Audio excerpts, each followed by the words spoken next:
என்ன தெரியும்? அது ஒரு வழி, அது ஒரு பீடு. நான் என்ன கேட்கிறேன், நீ என்ன சொல்ற? படத்துல வர மாதிரியே சம்மந்தமா பேசுறேன். நீங்க போங்க, நாங்க அடுத்த ஆளுக்கு போடுறோம். என்ன பண்றது? அடுத்த ஆள் யாரு? வாங்க.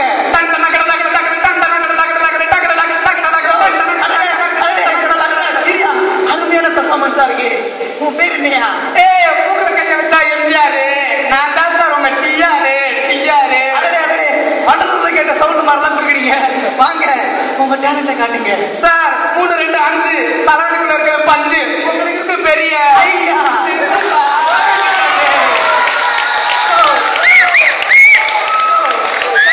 காட்டியா என்ன பண்ற? இப்ப பாருங்க சார்.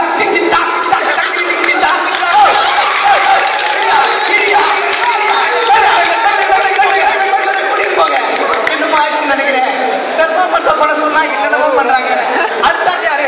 வாங்க.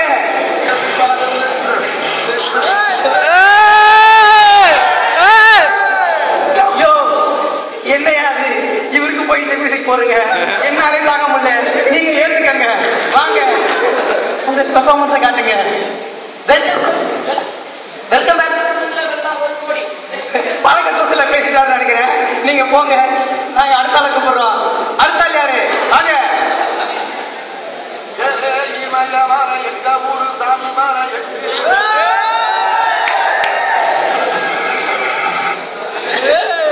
யோ, யாருயா நீ? அவரு ஜட்ஜியா? அது ஆடியன்ஸியா? நான் ஆடிஷன் நடத்துறோம்யா.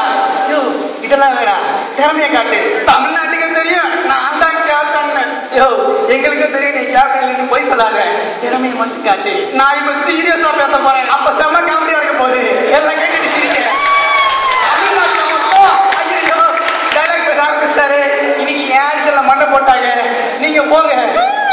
இவ்வளவு நேரம் இந்த ஆடிஷனை நான் மட்டும் நடத்தல, சைலண்டா ஒரு சிலர் நடத்திருக்காங்க. சில பேர் கூப்பிட்டாலே வரமாட்டாங்க, ஆனா கூப்பிடாமலே வந்திருக்காங்க. லெட்ஸ் வெல்கம் அக்கா.